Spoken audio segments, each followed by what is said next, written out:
Assalamualaikum warahmatullahi wabarakatuh. Perkenalkan, nama saya Winda Rahmawati dari jurusan Ilmu Komunikasi A, Fakultas Ilmu Sosial dan Ilmu Politik, Angkatan 2017.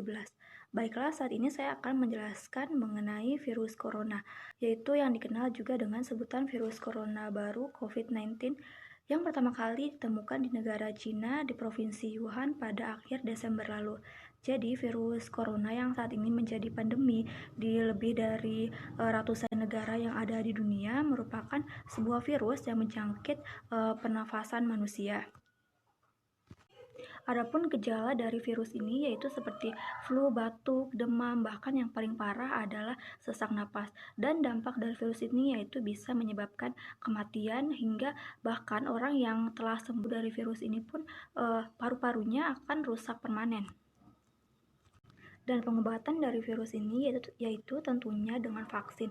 Namun, walaupun kini vaksin telah ditemukan, tetapi vaksin belum bisa diproduksi secara massal. Nah, beberapa kasus orang yang telah terjangkit virus corona melakukan isolasi dan perawatan di rumah sakit. Lalu selanjutnya ada yang disebut dengan social distancing. Social distancing merupakan sebuah kegiatan di mana kita menjauhi segala bentuk keramaian dan kita mengurangi bahkan menghindari segala aktivitas yang melibatkan banyak orang. Nah, lalu selain social distancing ada pula yang disebut dengan physical distancing. Physical distancing merupakan sebuah kegiatan di mana kita menjaga jarak aman atau membatasi fisik dari kerumunan dan interaksi dengan orang-orang. Nah, contoh dari physical distancing yaitu kita membatasi fisik kita ketika berada di tempat umum atau kita menjaga jarak sejauh 1,5 meter dari orang lain, lalu kita tidak berjabat tangan, lalu kita juga tidak mengikuti kerumunan atau bergabung di kerumunan dan masih banyak yang lainnya. Nah, selanjutnya ada stay at home setelah social distancing dan physical distancing, yaitu sebuah kegiatan di mana kita berdiam di rumah atau kita di rumah aja guna memutus mata rantai virus corona ini. Nah, ketika kita berdiam di rumah ini akan banyak sekali hal yang bisa kita lakukan. Kita bisa bekerja di rumah, belajar di rumah, kuliah di rumah, dan melakukan hal-hal yang kita suka, misalnya mungkin menonton film kesukaan kita, atau kita mungkin bisa melakukan olahraga favorit kita di rumah yang secara sederhana kita bisa melakukannya. Lalu kita bisa melakukan hobi lain seperti mungkin memasak dan lain sebagainya. Nah, stay at home merupakan sebuah langkah kecil yang bisa kita lakukan dan bisa memberikan manfaat juga untuk banyak orang. Kita juga bisa meringankan beban petugas medis. Lalu jika semua orang melakukan ini, maka nantinya efek dari stay at home ini akan berfeedback kepada kita juga.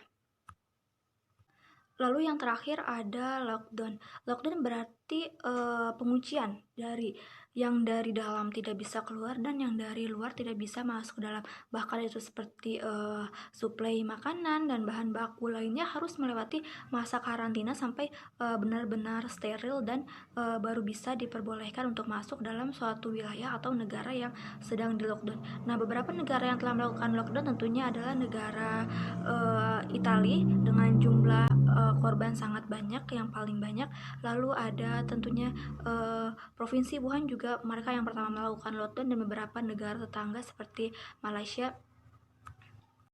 Nah, untuk negara Indonesia sendiri saat ini belum melakukan lockdown seperti negara-negara lain, namun di beberapa wilayah dan daerah di Indonesia sudah melakukan seperti karantina wilayah. Nah, mengapa Indonesia tidak lockdown? Karena menurut saya akan banyak hal yang perlu dipertimbangkan dan dampaknya jika suatu negara memutuskan untuk lockdown, apalagi Indonesia merupakan negara berkembang. Dampak yang paling parah menurut saya adalah ada di bidang ekonomi dan di bidang sosial. Nah, untuk ekonomi sendiri akan bisa saja terjadi inflasi, bahkan yang lebih jauh yaitu kelangkaan suplai bahan makanan, dan akhirnya akan menyebabkan krisis moneter di negara kita seperti tahun 98 lalu. Lalu kita juga memiliki masalah sosial di mana masyarakat ini masih kurang teredukasi tentang virus corona ini. Banyaknya orang yang terkena panic buying syndrome, di mana mereka lebih mementingkan dirinya sendiri dan tidak memedulikan orang lain. Dan terakhir, saya yakin bahwa Indonesia ini bisa melawan virus corona kalau yang pertama masyarakatnya ini disiplin dan patuh, mau mengikuti aturan dari pemerintah. Lalu kita juga bersatu, kita kompak, saling membantu, bahu membahu, tidak egois, dan kita juga tentunya memperhatikan kesehatan diri, memperhatikan kesehatan sanitasi dan lingkungan. Kita mengikuti arahan dari WHO juga yang memperkenalkan kita untuk berjemur di teras rumah. Lalu ketika kita sedang sakit, maka saat keluar rumah sebaiknya kita menggunakan masker dan menjaga jarak dengan orang lain. Lalu sebaiknya kita tidak keluar rumah jika tidak ada hal yang sangat genting atau perlu.